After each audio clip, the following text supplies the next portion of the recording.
آواز زیادہ آخری قسط وہ پراعتماد لہجے میں بولی، میری غزالہ کو اغوا کیا گیا ہے اور زبردستی، میرا مطلب ہے بے بس کر کے اغوا کیا گیا ہے۔ میں ایک ماں کے ان جذبات کو چیلنج کرنے کی پوزیشن میں نہیں تھا، اس لیے موضوع بدلتے ہوئے پوچھا، تاجی نے ہوش میں آنے کے بعد کیا بتایا تھا؟ تھانے دار صاحب، میں آپ کو بتا چکی ہوں کہ وہ اس اندوہناک واقعے سے بے خبر رہی تھی۔ وہ کچھ نہیں جانتی تھی غزالہ کے اغوا کے بارے میں۔ میں نے پوچھا، کیا وہ ہوش میں آنے کے بعد گھر چلی گئی تھی؟ جی ہاں، کشور نے اس بات میں جواب دیا۔ اسے جب غزالہ کو پیش آنے والے واقعے کے بارے میں معلوم ہوا تو اس کی حالت غیر ہونے لگی تھی۔ پھر وہ آرام کرنے اپنے گھر چلی گئی تھی۔ ہم یہ باتیں کر ہی رہے تھے کہ پٹواری حیات محمد گھر میں داخل ہوا۔ اس کے ساتھ ایک مدکوک صورت بوڑھا بھی تھا۔ پٹواری نے بتایا، ملک صاحب، یہ شوکت حسین موچی ہے، خانو کا باپ۔ شوکت حسین ایک جانب ہاتھ باندھ کر کھڑا ہو گیا، عاجزانہ انداز میں بولا، سرکار نے مجھے کیوں یاد کیا ہے؟ میں نے اس کے سوال کو نظر انداز کرتے پٹواری سے پوچھا، حیات محمد تاجی کا کچھ پتہ چلا؟ وہ جی ابھی اپنے نانکے میں ہی ہے، وہ بولا۔ اس کی دادی جیوا نے بتایا ہے کہ کل اس کا ماما اسے اپنے ساتھ لے گیا تھا۔ میں یہ بات جانتا تھا، اس لیے خانو کے باپ کی طرف متوجہ ہو گیا۔ ہاں بھائی چاچا شوکت، تم کیا کام کرتے ہو؟ مائی باپ خاندانی موچی ہوں، باپ دادا کا کسب کرتا ہوں، لوگوں کے جوتے گانٹتا ہوں، اپنا اور اپنی بڈھی کا پیٹ پالتا ہوں۔ میں نے کہا، میں نے سنا ہے تمہارے گھر میں کوئی خانو بدماش بھی پیدا ہوا تھا۔ اس کے چہرے پر گہرے غم کے بادل چھا گئے۔ جی ہاں، وہ بدبخت میرا ہی بیٹا تھا۔ بیٹا تھا کا کیا مطلب ہوا چاچا؟ وہ افسردہ سے لہجے میں بولا، وہ جب سے جیل گیا میرے لیے مر چکا ہے، زندہ تھا تو بدنامی کا باعث تھا، اب اس کی موت کے بعد بھی رسوائی میرا پیچھا نہیں چھوڑتی۔ اس کی آواز جذبات کی شدت سے بھرا گئی۔ میں نے کہا، چاچا خون کے رشتے اتنی آسانی سے نہیں ٹوٹا کرتے، اولاد چاہے نیک ہو یا بد، وہ ہر حال میں اولاد ہی رہتی ہے۔ تم خان محمد کی ولدیت سے انکار نہیں کر سکتے۔ اس کے غم میں اس کی بڑی ماں کو فالج ہو گیا۔ شوکت حسین نے کربناک لہجے میں کہا، ایسی اولاد سے تو انسان بے اولاد ہی اچھا جو والدین کو ایک سکھ نہ دے سکے۔ میں نے پوچھا، میں نے سنا ہے خانو کو 20 سال کی جیل ہو گئی تھی، اس نے ایک شخص کو قتل کر دیا تھا، اس بات کو 3 سال گزر چکے ہیں، کیا تمہیں اپنے بیٹے کی واپسی کا انتظار نہیں ہے؟ انتظار اس کا کیا جاتا ہے جس سے آنکھوں کو ٹھنڈک اور دل کو سکون ملتا ہو، دکھی لہجے میں بولا۔ خانو نے تو ہمیں سوائے دکھوں اور پریشانیوں کے کچھ نہیں دیا۔ میں نے اچانک پوچھا، میں نے سنا ہے وہ پچھلے دنوں تم سے ملنے آیا تھا۔ یہ سوال میں نے ایسے ہی کر دیا تھا، حالانکہ اس کی کوئی تک نہیں تھی۔ خانو جیل میں تھا، لیکن میں جیل میں ہونے والے کھیل تماشوں سے بخوبی آگاہ تھا۔ اگر جیل میں کسی قیدی کا اچھا خاصا ٹہکا ہو تو ملی بھگت سے جیل کے عملے کو اپنی مٹھی میں کر کے کچھ دیر کے لیے باہر کی آزاد فضا میں سانس بھی لے سکتا تھا۔ خاص طور پر بااثر قیدی کے لیے یہ کام بنسبت آسان ہوتا تھا۔ اسی امکان کے پیش نظر میں بوڑھے شوکت حسین کو کریدنے کی کوشش کرنے لگا۔ اس نے پھیکی سی مسکراہٹ ہونٹوں پر سجاتے ہوئے جواب دیا، حضور آپ مجھ سے مذاق تو نہیں کر رہے؟ یہ مذاق نہیں ہے شوکت حسین، میں نے سخت انداز میں کہا، مجھے باوثوق ذرائع سے خبر ملی ہے۔ آپ کو غلط خبر ملی ہے سرکار، وہ عاجزی سے بولا، میں نے تو جب سے وہ جیل گیا ہے اس کی صورت تک نہیں دیکھی، البتہ وہ میری گھر والی کے خواب میں اکثر آتا ہے۔ میں نے اچانک سوال کیا، تمہارا بیٹا سگریٹ پیتا تھا؟ وہ تو پتہ نہیں جی کیا الا بلا پیتا رہتا تھا، وہ بیزاری سے بولا۔ سگریٹ تو معمولی چیز ہے، وہ تو چرس اور شراب بھی پیتا تھا۔ میں نے اپنی جیب سے فوکس آن برانڈ سگریٹ کا پیکٹ نکال کر اسے دکھاتے ہوئے پوچھا، خانو یہی سگریٹ پیتا تھا نا؟ وہ چند لمحے تذبذب کا شکار نظر آیا، پھر نفی میں سر ہلاتے ہوئے بولا، میں یقین سے کچھ نہیں کہہ سکتا جناب۔ میں نے 2-4 سوال مزید پوچھنے کے بعد اسے جانے کی اجازت دے دی۔ اس کے جانے کے بعد حیات محمد پٹواری باقاعدہ میرے قدموں میں گر گیا۔ ملک صاحب کسی طرح میری غزالہ کو ڈھونڈ نکالیں، وہ گڑ گڑاتے ہوئے بولا، میں تو جیتے جی مر جاؤں گا۔ میں نے کہا، میں اپنی طرف سے پوری کوشش کر رہا ہوں، لیکن صورتحال خاصی الجھی ہوئی ہے، تم سب فکر نہ کرو، سب ٹھیک ہو جائے گا۔ دونوں میاں بیوی مجھے دعائیں دینے لگے۔ میں جانے کے لیے اٹھ کھڑا ہوا، پھر فوری خیال کے تحت کہا، حیات محمد، میں غزالہ والے کمرے کو ایک مرتبہ پھر دیکھنا چاہتا ہوں۔ حیات محمد نے سوالیہ نظروں سے اپنی بیوی کو دیکھا۔ مجھے کشور کی آنکھوں میں تشویش کے سائے نظر آئے۔ میں نے جلدی سے پوچھا، کیا بات ہے، آپ لوگ اچانک پریشان کیوں ہو گئے؟ کشور نے جلدی سے کہا، نہیں پریشانی کی کوئی بات نہیں ہے، وہ دراصل بات یہ ہے کہ حیات محمد نے اس کی بات اچک لی، ملک صاحب بہت مجبوری ہے، وہ 3 روز تک آپ غزالہ کے کمرے میں نہیں جا سکتے۔ مجھے حیرت ہوئی، پوچھا کیوں؟ وہاں ایسی کیا بات؟ وہ جی حیات محمد گھگھیایا، اس کمرے میں بابا جی چلہ کاٹ رہے ہیں۔ بابا جی چلہ؟ میری پیشانی پر بل پڑ گئے۔ یہ کیا معاملہ ہے حیات محمد، یہ کون بابا چلہ کاٹ رہا ہے اور کس سلسلے میں؟ کشور نے بتایا، یہ حیات محمد کے پیر و مرشد ہیں، بابا جھنڈے شاہ، غزالہ کا سراغ لگانے کے لیے چلہ کشی کر رہے ہیں۔ میں نے پوچھا، یہ وہی بابا ہیں جن کا آستانہ جنگل کے اندر ہے؟ جی ہاں بالکل وہی، حیات محمد نے کہا، میں ان کا مرید ہوں، انہوں نے مجھے یہ کہا ہے کہ صرف 72 گھنٹے کے اندر اندر غزالہ کا سراغ لگا لیں گے۔ یہ کس قسم کا چلہ ہے بھائی؟ میں نے کہا میں نے تو سن رکھا ہے کہ چلہ 40 دن کا ہوتا ہے۔ حیات محمد نے کہا بابا جی اللہ کے نیک بندے ہیں، وہی جانے 3 دن کا چلہ کیا ہوتا ہے۔ میں تو بس یہ جانتا ہوں کہ وہ ضرور میرے دل کی قرار کو ڈھونڈ نکالیں گے، مجھے میری غزالہ کا پتہ چل جائے گا۔ میں نے طنزیہ انداز میں کہا اگر وہ اتنی ہی کرنے والے ہیں حیات محمد تو ان سے کہو وہ اپنے علم کے زور سے غزالہ کو واپس لے آئیں، ہمیں خامخواہ کیوں پریشانی میں ڈال رکھا ہے؟ وہ ایسا بھی کر سکتے ہیں جناب، حیات محمد پورے یقین سے بولا۔ اس کے انداز سے محسوس ہو رہا تھا وہ بابا جھنڈے شاہ سے گہری عقیدت رکھتا تھا، لیکن انہوں نے اس کام کے لیے ایک شرط عائد کر دی ہے اور کشور اس شرط کے لیے کشور نے نظریں جھکا دی۔ مجھے احساس ہوا کہ معاملہ خاصا گھمبیر ہو چکا تھا۔ میں نے حیات محمد سے پوچھا تمہارے مرشد نے غزالہ کی واپسی کے لیے ایسی کون سی شرط لگا دی ہے؟ وہ بتانے لگا بابا جی کا فرمان ہے کہ اگر لڑکی کی ماں کو صرف ایک رات کے لیے ان کے کمرے میں بند کر دیا جائے تو اس کی روح کے ذریعے اس کی کھوئی ہوئی بیٹی کا نہ صرف سراغ لگا سکتے ہیں بلکہ اغوا کنندگان کو واپس سر کے بل آنے پر بھی مجبور کر سکتے ہیں، لیکن کشور یہ قربانی دینے کو تیار نہیں ہے۔ میں نے شدید غصے کے عالم میں کہا حیات محمد تم انتہائی بغیرت انسان ہو، اس میں بغیرتی کی کون سی بات ہے جناب؟ وہ حیرت سے منہ کھول کر میری طرف دیکھنے لگا۔ میں نے سخت لہجے میں کہا تم اپنی بیوی اپنی عزت کو ایک نامحرم شخص کے کمرے میں رات گزارنے کے لیے کہہ رہے ہو؟ تم سے بڑا بغیرت اور کون ہوگا؟ پیر صاحب نامحرم تو نہیں ہے جناب، وہ سنجیدگی سے بولا۔ وہ تو میرے باپ کی جگہ ہیں، وہ تو فرشتوں سے بھی زیادہ پاک باز ہیں۔ اور بس حیات محمد، میں نے غصیلے لہجے میں کہا، اگر تم نے مزید کوئی بکواس کی تو میں اسی وقت تمہیں گرفتار کر کے لے جاؤں گا۔ وہ رونی صورت بنا کر بولا، آپ میری بات کا مطلب نہیں سمجھے جناب، میں تو آپ کو بتا رہا تھا کہ قبلہ پیر صاحب بے پناہ روحانی صلاحیتوں کے مالک ہیں، پورا پنڈ ان کا معتقد ہے، وہ تمام مریدوں کو اپنی اولاد کی طرح سمجھتے ہیں۔ میں اس کی عقل پر ماتم کرنے کے سوا اور کیا کر سکتا تھا؟ اندھی عقیدت رکھنے والوں کو سمجھانا ممکن نہیں ہوتا۔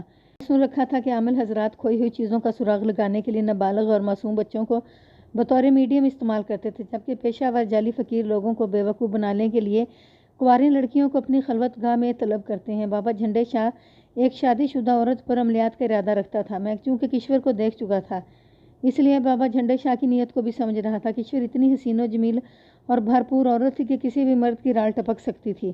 بابا جھنڈے شاہ تو پھر ہوس کا غلام تھا، کوئی صاحب سلسلہ الاسری پیر فقیر نہ ہو تو اس قسم کی شرائط عائد کرتا ہے اور نہ ہی شعبدہ بازوں کا مظاہرہ کرنے کے لیے کمرے میں بند ہو کر بیٹھتا ہے۔ حیات محمد کی باتوں سے میں نے اندازہ لگایا تھا کہ بابا جھنڈے شاہ سراسر فریب تھا۔ میں نے دل میں سوچا کیوں نہ اس پیر فرتوت کا دیدار بھی کر لیا جائے۔ میں نے حیات محمد سے کہا اب تم اپنے پیر کی اتنی تعریف کر دی ہے کہ میرے دل میں بھی ان سے ملنے کا اشتیاق جاگ اٹھا ہے۔ وہ خوش ہو گیا، ضرور ضرور جناب پیر صاحب، ذرا چلے سے فارغ ہو جائیں، میں آپ کو ان سے ملوا دوں گا، میں ابھی ملنا چاہتا ہوں۔ میں نے کہا اسی وقت تو ممکن نہیں ہے۔ حیات محمد نے کہا چلے کے دوران وہ کسی قسم کی مداخلت پسند نہیں کرتے۔ میں مداخلت کرنے کا کوئی ارادہ نہیں رکھتا، میں تو صرف ان کا دیدار کرنا چاہتا ہوں۔ میں نے گہری دلچسپی کا مظاہرہ کرتے ہوئے کہا چاہے دور سے ہی صحیح ان کی ایک جھلک ہی دکھا دو۔ وہ اپنے پیر صاحب کے بارے میں مجھ سے اچانک پیدا ہو جانے والی عقیدت کو دیکھ کر متاثر نظر آنے لگا۔ کہنے لگا ملک صاحب آپ ادھر بیٹھک میں ہی بیٹھیں، میں ذرا صورتحال معلوم کر کے آتا ہوں۔ اس کے جانے کے بعد میں نے کشور سے پوچھا یہ بابا جھنڈے شاہ کیسا آدمی ہے؟ وہ ناگواری سے بولی مجھے تو ایک آنکھ نہیں بھاتا، ندیدوں کی طرح گھور گھور کو مجھے دیکھتا رہتا ہے، مگر کیا کروں، میں حیات محمد کی وجہ سے مجبور ہوں، اس لیے اسے گھر میں برداشت کر لیتی ہوں۔ کیا وہ پہلے بھی یہاں آتا رہتا ہے؟ ہاں، مہینے 2 مہینے میں وہ ایک مرتبہ ہمارے گھر میں قیام کرتا ہے۔ حیات محمد اس سے بے پناہ عقیدت رکھتا ہے، اس لیے بحالت مجبوری مجھے بھی اس کا خیال رکھنا پڑتا ہے۔ ایک لمحے کو رک کر اس نے اضافہ کیا ویسے آج تک ہمارے گھر میں بابا جھنڈے شاہ کی وجہ سے نہ خوشگوار واقعہ پیش نہیں آیا۔ میں نے کہا حیات محمد نے جب تمہیں اس بابا کے ساتھ بند کمرے میں ایک رات گزارنے کے لیے کہا تھا تو اس وقت تمہارے جذبات کیا تھے؟ مجھے حیات محمد کی تجویز سخت ناگوار گزری تھی۔ وہ برا سا منہ بناتے ہوئے بولی اس لیے میں نے صاف انکار کر دیا تھا۔ حیات محمد کو اپنے پیر سے عقیدت سے ہی، لیکن میں ایسی بات کو پسند نہیں کرتی۔ بہت اچھا کیا تم نے، میں نے سراہنے والے انداز میں کہا، آئندہ بھی محتاط رہنا۔ وہ اس بات میں سر ہلانے لگی۔ میں نے پوچھا کیا غزالہ بھی بابا جھنڈے شاہ سے ملتی رہتی تھی؟ ہاں، جب وہ ہمارے گھر میں قیام کرتا ہے تو حیات محمد غزالہ کو سلام کرنے اس کے پاس بھیج دیتا ہے۔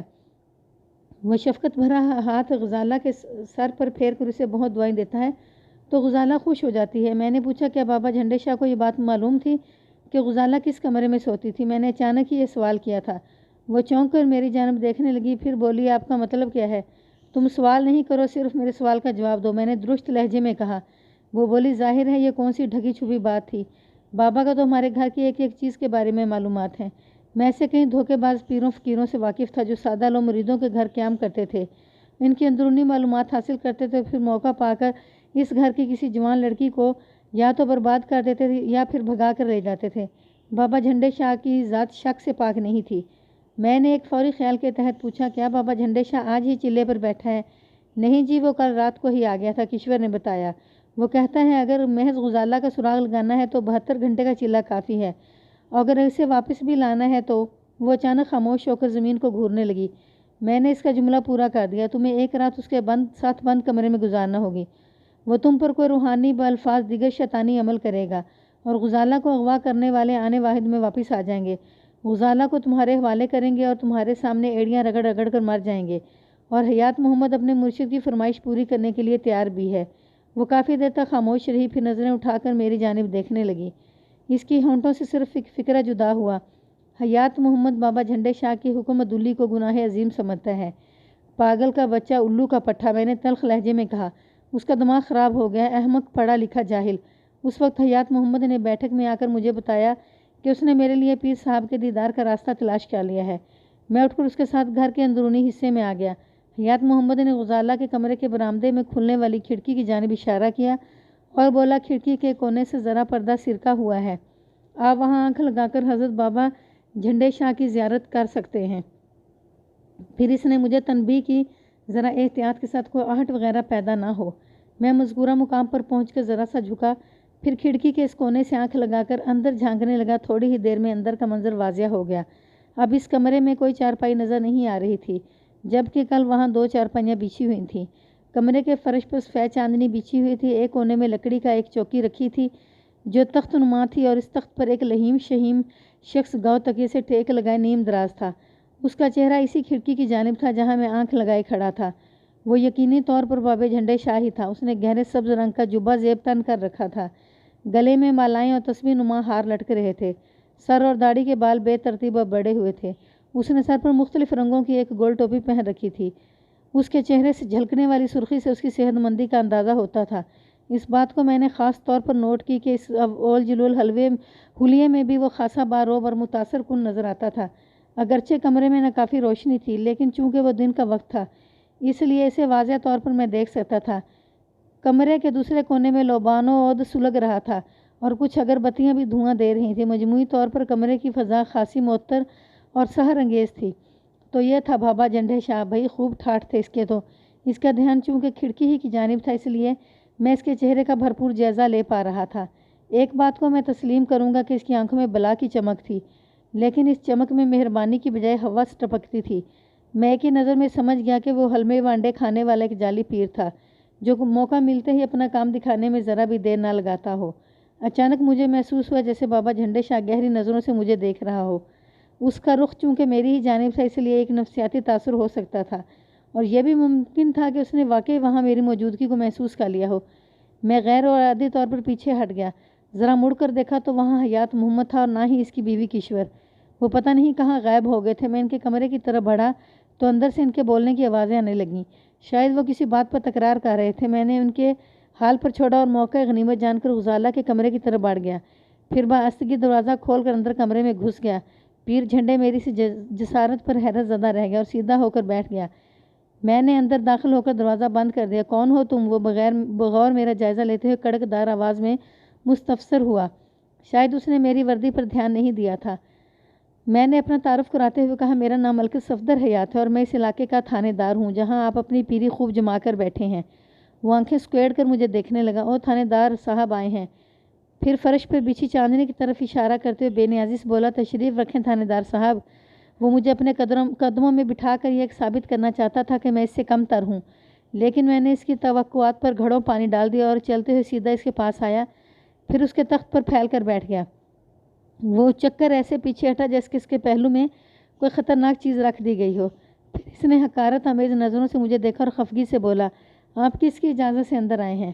ہم نے پٹواری حیات محمد کو تاکید بھی کر دی تھی کہ ہمارے چلے کے دوران کوئی مداخلت نہ کرے۔ میں نے اس کی آنکھوں میں دیکھتے ہوئے کہا، قبلہ میں اس علاقے کا تھانے دار ہوں اور پٹواری کی بیٹی کے اغوا کے سلسلے میں تفتیش کر رہا ہوں، اس لیے مجھے کسی سے اجازت لینے کی ضرورت نہیں ہے۔ اگر آپ غزالہ کی بازیابی کے لیے تفتیش کر رہے ہیں تو جائیں ڈاکوؤں کا تعاقب کریں، یہاں گھر میں کیا کرتے پھر رہے ہیں؟ میں نے کہا حضرت، پولیس کی ٹریننگ میں مجھے یہ اصول بتایا گیا ہے کہ ہر تفتیش کا آغاز گھر سے کرنا چاہیے، یعنی وقوعہ کے مقام سے۔ آپ کی اطلاع کی عرض ہے کہ جہاں آپ تشریف فرما ہیں یہ کمرہ اغوا ہونے والی لڑکی غزالہ کا ہے۔ ہمیں معلوم ہے، ہم سب جانتے ہیں، وہ رعونت آمیز لہجے میں بولا۔ یعنی آپ کو معلوم ہے کہ غزالہ کو کس نے اغوا کیا ہے؟ میں نے چبھتے ہوئے لہجے میں سوال کیا۔ یہ بھی معلوم ہو جائے گا، وہ بے پرواہی سے بولا، پھر ہاتھ میں پکڑی ہوئی تسبیح کو تیز تیز چلانے لگا۔ میں نے کہا یا حضرت، مجھے پتہ چلا ہے کہ آپ غزالہ کو سراغ لگانے کے لیے 72 گھنٹے کے چلے پر بیٹھے ہوئے ہیں۔ ہاں بیٹھے تھے، وہ قہر آلود نظروں سے مجھے گھورتے بولا، لیکن آپ نے مداخلت کر کے تمام کام گڑبڑ کر دیا ہے، اب ہمیں دوبارہ چلہ کاٹنا پڑے گا۔ چوٹ کی، اور مجھے یہ بھی معلوم ہوا ہے کہ اگر غزالہ کی ماں کشور ایک رات کے لیے، میں نے دانستہ جملہ نامکمل چھوڑ دیا۔ اس نے جلالی نظروں سے مجھے گھورا۔ اس وقت اس کی آنکھیں شعلے اگل رہی تھیں۔ ایک لمحہ کے لیے مجھے واقعی اس کی آنکھوں سے ڈر محسوس ہوا۔ اس سے یہ بات بھی ثابت ہوگی کہ اس نے اپنی نفسانی خواہش کی تسکین کے لیے شیطان کی خوب خاطر تواضع کی تھی۔ مجھے اس کی شخصیت سے ایک راحت کا ایسا احساس ہوا۔ اس سے نظریں ملا کر ایک راحت کی بجائے کسی اذیت کا احساس ہوتا تھا۔ میں نے بظاہر ڈرنے کی اداکاری کی اور سہم کر تھوڑا پیچھے ہٹ گیا۔ بابا جھنڈے شاہ نے کہا، تم دنیا دار لوگ فقیر کے مرتبے کو نہیں جان سکتے، ہماری مصلحتوں کو تم شک کی نظر سے دیکھتے ہو۔ ہم جانتے ہیں تھانے دار صاحب، آپ اس وقت ہمارے بارے میں کیا سوچ رہے ہیں۔ میں نے اسے آگ لگانے کے لیے جملہ پھینکا، قبلہ بابا جھنڈے شاہ، میں نے بزرگوں سے سن رکھا ہے کہ دلوں کے حال صرف اللہ جانتا ہے۔ آپ میرا دل کا حال جاننے کا دعویٰ کس طرح کر رہے ہیں؟ آپ نے بزرگوں سے بالکل ٹھیک سنا ہے، وہ پلی پلائی صحت مند گردن کو اثبات جنبش دیتے بولا۔ بے شک ہم سب کے دلوں پر اسی ذات کی حکمرانی ہے، لیکن وہ جس کو چاہتا ہے علم عطا کر دیتا ہے۔ اس اوپر والے نے ہمیں بتایا ہے کہ آپ ہمارے کردار پر شبہ کر رہے ہیں۔ وہ نفسیات کا ماہر معلوم ہوتا تھا، لیکن میں نے بھی اس کی نفسیات سے کھیلنے کا فیصلہ کر لیا تھا۔ جھنڈے شاہ، میں نے سخت لہجے میں اسے مخاطب کیا، یہ ڈرامہ بازی تم دوسروں کے لیے اٹھا رکھو، میں تمہارے کرتوتوں سے اچھی طرح آگاہ ہوں۔ پردے سے باہر آ جاؤ ورنہ مجھے دوسرا راستہ اختیار کرنا پڑے گا۔ وہ فرط غضب سے تھر تھر کانپنے لگا، پھر پھٹی ہوئی آواز میں بولا، تمہاری یہ جرأت، تم کو ہماری شان میں گستاخی کرنے کی ہمت کیسے ہوئی؟ اس کے بعد وہ بلند آواز میں حیات محمد اور کشور کو آوازیں دینے لگا۔ وہ دونوں دوڑتے ہوئے کمرے کے اندر آ گئے، پھر پیر صاحب کو مغلوب الغضب دیکھ کر پریشان ہو گئے۔ مجھے امید نہیں تھی کہ بابا جھنڈے شاہ اتنی جلدی پسپائی اختیار کرے گا۔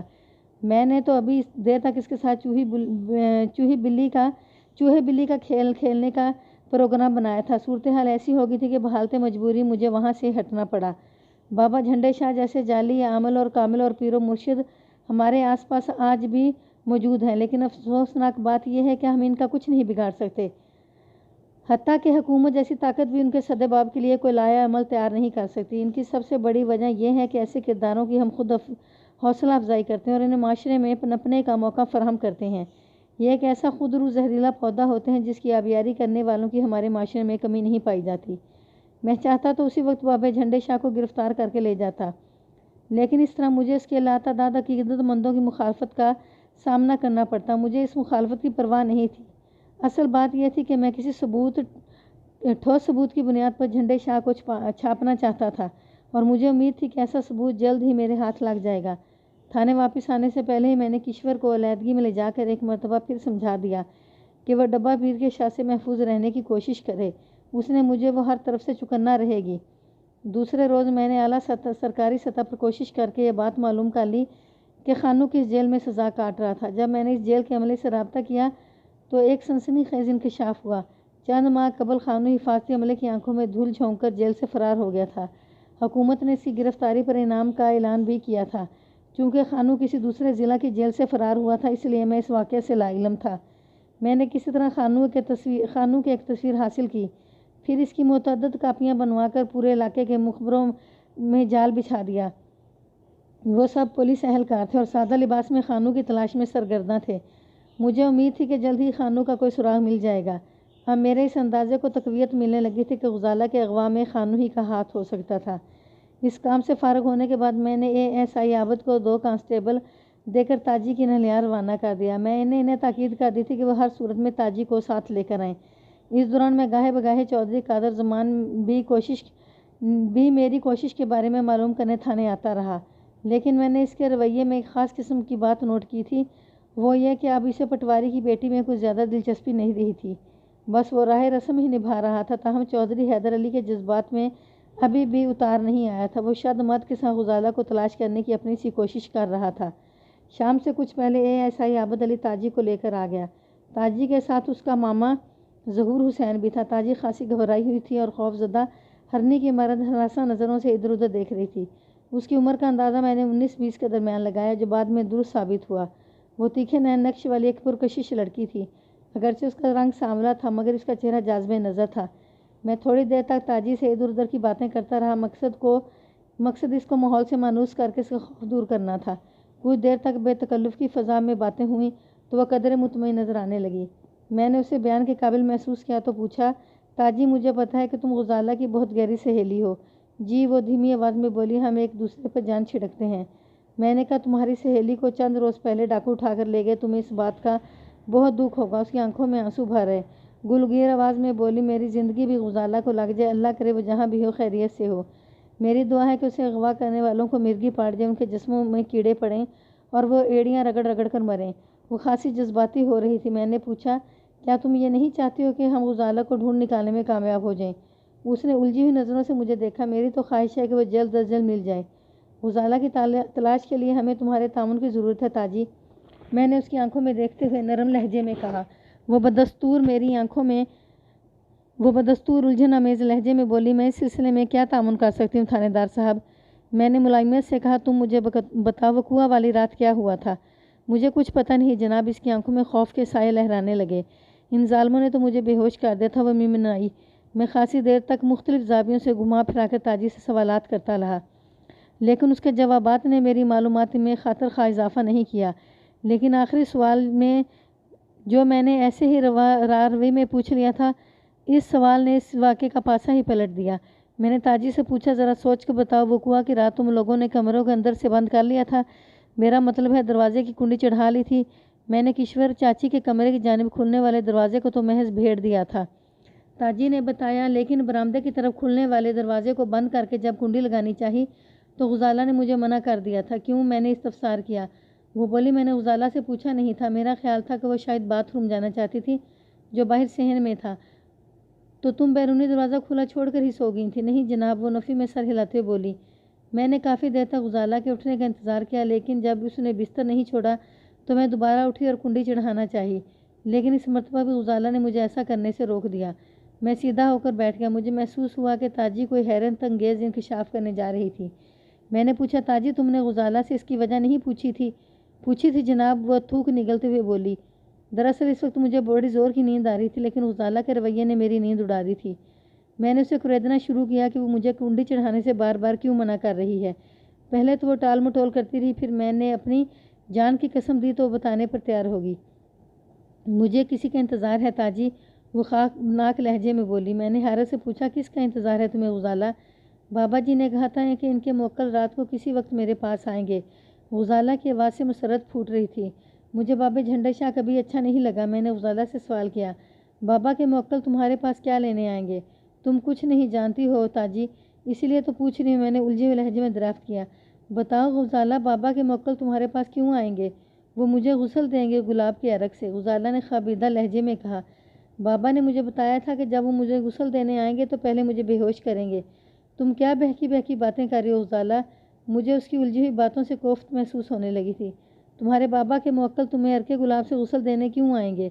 بابا نے بتایا تھا کہ شادی سے ایک روز پہلے ان موکل جس لڑکی کو عرق گلاب میں غسل دے دیتے ہیں وہ سدا جوان اور خوبصورت رہتی ہے، زندگی کی آخری سانس تک اس کی جوانی برقرار رہتی ہے۔ جانتی ہو کیسے؟ پھر اس نے خود ہی اپنے سوال کا جواب دے دیا، کیونکہ بابا کے موکل وہ عرق گلاب جنت سے لائیں گے۔ اپنی بات ختم کر کے غزالہ نے ہلکا سا مخمور کہکا بھی لگایا تھا۔ غزالہ کی باتیں میری سمجھ سے بالا تر تھیں۔ میں نے اسے اس انداز میں پہلے کبھی باتیں کرتے ہوئے نہیں سنا تھا، لیکن چونکہ اس وقت مجھے نیند نے بھی گھیرا ہوا تھا، اس لیے میں نے جان چھڑانے کے لیے پوچھا، غزالہ کیا تمہارے بابا کے موکل بند دروازے میں سے نہیں آ سکتے؟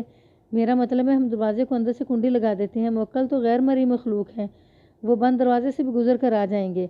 تو نہیں سمجھے گی تاجی، وہ خود فراموشی کی کیفیت میں بولی۔ بابا جی نے تاکید بھی کی تھی کہ وہ انسانی وضع میں آئیں گے، اس لیے دروازے کو کنڈی نہ لگاؤں۔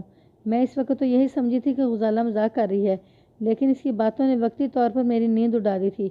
میرے دل میں خود بدھ ہونے لگی تھی۔ میں اپنی چارپائی پر خاموش پڑی کافی دیر تک دروازے کو تکتی رہی، پھر نہ جانے کس وقت میری آنکھ لگ گئی۔ اس کے بعد کے واقعات کا مجھے علم نہیں ہے، ساری بات میری سمجھ میں آ چکی تھی۔ اس نامراد نام نہاد پیر نے اپنی چال بازی سے سادہ لوگ غزالہ کو بیوقوف بنایا تھا اور اغوا کر لیا تھا۔ مجھے پہلے اس پر شک تھا، اب کسی شک و شبے کی گنجائش نہیں رہی تھی، بلکہ یقین ہو گیا تھا اس پر ہاتھ ڈالنے کا وقت آ گیا تھا۔ میں نے فوری طور پر ASI ریاض باجوہ کو 4 کانسٹیبلوں کے ہمراہ بابا جھنڈے شاہ کی گرفتاری کے لیے روانہ کر دیا۔ میں نے انہیں بتا دیا تھا کہ جعلی بابا اس وقت کہاں ملے گا۔ اس طرف سے فارغ ہو کر میں نے SI ہمایوں خان کو ایک بھاری نفری کے ساتھ بابا جھنڈے شاہ کے آستانے پر چھاپا مارنے بھیج دیا۔ میں نے ہمایوں خان کو خاص طور پر تاکید کر دی تھی کہ وہ وہاں موجود ہر فرد کو گرفتار کر کے فی الفور تھانے لے آئے۔ باقی باتیں یہی ہوں گی۔ چراغ دین کھوجی کی ایک بات میرے ذہن میں چکرا رہی تھی۔ اس نے بتایا تھا کہ کچھ گھوڑوں کے پاؤں کے نشانات بابا جھنڈے شاہ کے آستانے پر آ کر ختم ہو گئے تھے۔ اس وقت میں نے اس بات پر توجہ نہیں دی تھی، لیکن اب کڑی سے کڑی ملتی جا رہی تھی۔ میں نے اپنے سامنے بیٹھی ہوئی تاجی سے سوال کیا، تم نے اتنی اہم بات ابھی تک چھپائی کیوں ہوئی تھی؟ وہ معصومی سے بولی، میں سمجھی غزالہ نے کوئی مذاق کیا ہوگا۔ میں نے کہا، صبح جب تمہیں زبردستی ہوش میں لایا گیا تو تمہیں پتہ چلا کہ غزالہ اغوا ہو چکی ہے، تو پھر بھی تمہارا دھیان اس طرف نہیں گیا۔ میری تو مت ہی ماری گئی تھی تھانے دار صاحب، وہ سادگی سے بولی۔ سچی بات تو یہ ہے کہ میں اس واقعے سے بہت زیادہ خوفزدہ ہو گئی تھی۔ پھر جب میں گھر گئی تو دادی نے مامے ظہور حسین کے ساتھ مجھے نانی کے پاس بھیج دیا۔ میں نے تاجی کے ماموں سے بھی چند سوالات کیے اور انہیں جانے کی اجازت دے دی۔ تاہم میں نے تاجی کو ہدایت کر دی تھی کہ اگر ضرورت پڑی تو اسے عدالت میں گواہی دینے کے لیے حاضر ہونا پڑے گا۔ وہ ایک مرتبہ پھر سراسیمہ نظر آنے لگی، تاہم اس بار اس کی سراسیمگی میں پہلے والی شدت نہیں پائی جاتی تھی۔ ٹھیک 8 بجے رات کو ASI ریاض باجوہ جھنڈے شاہ کو گرفتار کر کے تھانے لے آیا۔ اس کی حالت سے اندازہ ہوتا تھا کہ بڑی مشکل سے گرفتاری دی ہوگی۔ وہ اس وقت مجھے بڑی دھمکیاں دے رہا تھا، اپنی ماروائی قوتوں سے مجھے جلا کر بھسم کر دینے کی باتیں کر رہا تھا۔ میں نے اس کی بکواس کو نظر انداز کرتے ہوئے اسے ایک خوفناک صورت والے حوالدار کے حوالے کر دیا۔ لو بھائی منصب علی، تمہاری خوراک آ گئی ہے، میں نے حوالدار کو مخاطب کرتے ہوئے کہا۔ بابا جھنڈے شاہ نے بہت سے موکل قابو کر رکھے ہیں اور بڑا کرنے والا ہے، ذرا اس کو یہ تو بتاؤ کہ پولیس کے موکل کس طرح کام کرتے ہیں۔ وہ خوش ہوتے ہوئے بولا، آپ فکر ہی نہ کریں ملک صاحب، اس فراڈیوں کو منکر نکیر یاد آ جائیں گے۔ جھنڈے شاہ ایک مرتبہ پھر اپنی روحانیت کے بلوں باغ دعوے کرنے لگا اور ہمیں مروب کرنے کی کوششوں میں مصروف ہو گیا، لیکن اس کی ڈھونگ کی کلی کھل چکی تھی، اس لیے میں اس کی باتوں سے قطعی متاثر نہیں ہوا۔ منصب علی، میں نے حوالدار کو مخاطب کرتے ہوئے کہا۔ بابا جھنڈے شاہ کو بازو سے تھامتے ہوئے بولا، میں اسے ابھی ڈرائنگ روم کی سیر کراتا ہوں جناب۔ میں نے اسے کہا، یہ محبوب علاقے کی ہستی، ان کے آرام کا خاص خیال رکھنا۔ میں نے جھنڈے شاہ کی آنکھوں میں جھانکتے ہوئے سرسراتی ہوئی آواز میں کہا، مجھے بس ایک سوال کا جواب چاہیے، بس ایک سوال، غزالہ کہاں ہے؟ حوالدار اس کو بازو سے گھسیٹتے ہوئے بولا، ملک صاحب آپ بے فکر ہو کر گھر جائیں، صبح تک اس کا جوڑ جوڑ پکار کر آپ کے سوال کا جواب دے گا۔ میں نے ایک بات خاص طور پر نوٹ کی تھی کہ بابا جھنڈے شاہ کے چہرے پر خوف کی گہری پرچھائیاں نمودار ہو گئی تھیں۔ میں نے حوالدار سے کہا، بس آج کی رات ہے منصب علی، اور یہ تمہاری صلاحیتوں کا امتحان بھی ہے۔ آپ تو جانتے ہیں ملک صاحب، میں ایسے امتحانوں میں ہمیشہ کامیاب ہوتا ہوں۔ میں مطمئن ہو کر اپنے گھر چلا گیا۔ دوسری صبح میں تھانے پہنچا تو معلوم ہوا SI ہمایوں خان بابا جھنڈے شاہ کے آستانے سے 4 مجاور پکڑ لایا تھا۔ وہ چاروں کے چاروں چہرے مورے سے چھٹے ہوئے بدماش نظر آتے تھے، وہ چاروں حالات میں بند تھے۔ میں نے سب سے پہلے بابا جھنڈے شاہ کی خبر لی، اس کی حالت ناگفتہ بے تھی۔ منصب علی، حوالدار نے مار مار کر اس کا کچومر نکال دیا تھا۔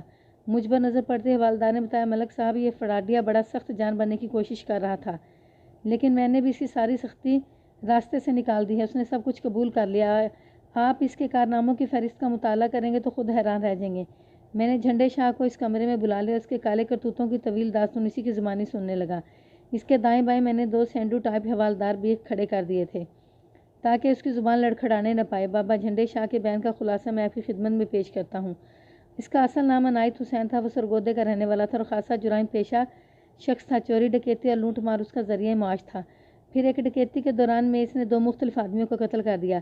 چونکہ وہ پکڑا نہیں گیا تھا اس لیے اس کا حوصلہ بڑھ گیا۔ پھر پے در پے مختلف وارداتوں میں اس کے ہاتھوں کئی افراد جان سے ہاتھ دھو بیٹھے، تاہم ایک موقع پر وہ گرفتار ہوا، مقدمہ چلا اور اسے عمر قید کی سزا سنا دی گئی۔ وہ مختلف جیلوں میں منتقل ہوتا رہا۔ سرگودہ، جھنگ، خوشاب اور میاں والی جیل میں اس نے بہت صعوبتیں اٹھائیں۔ پھر جب وہ ملتان کی جیل میں تھا تو اسے جیل سے فرار ہونے کا موقع مل گیا۔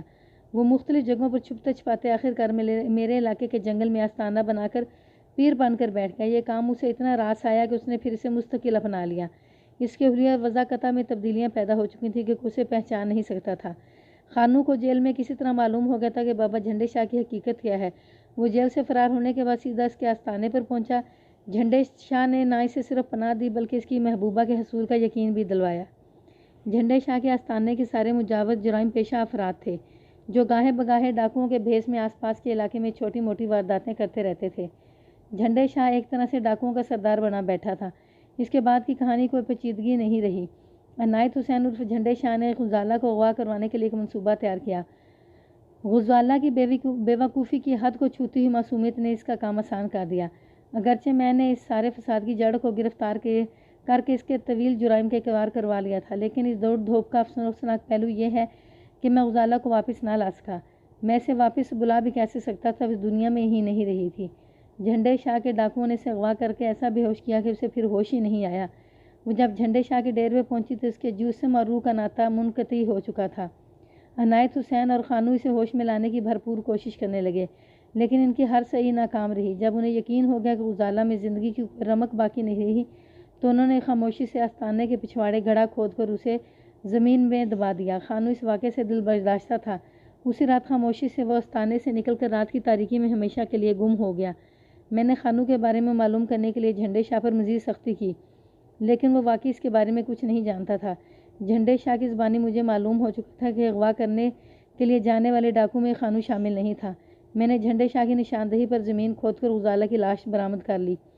ضروری کارروائی کے بعد میں نے غزالہ کی لاش کو پٹواری حیات محمد کے حوالے کر دیا۔ بابا جھنڈے شاہ کے خلاف اتنا کچھ موجود تھا کہ مجھے چلان تیار کرنے میں کسی دقت کا سامنا نہیں ہوا۔ ویسے بھی وہ حکومت کا مطلوب شخص تھا۔ اس کی گرفتاری پر ایک معقول انعام بھی رکھا گیا تھا۔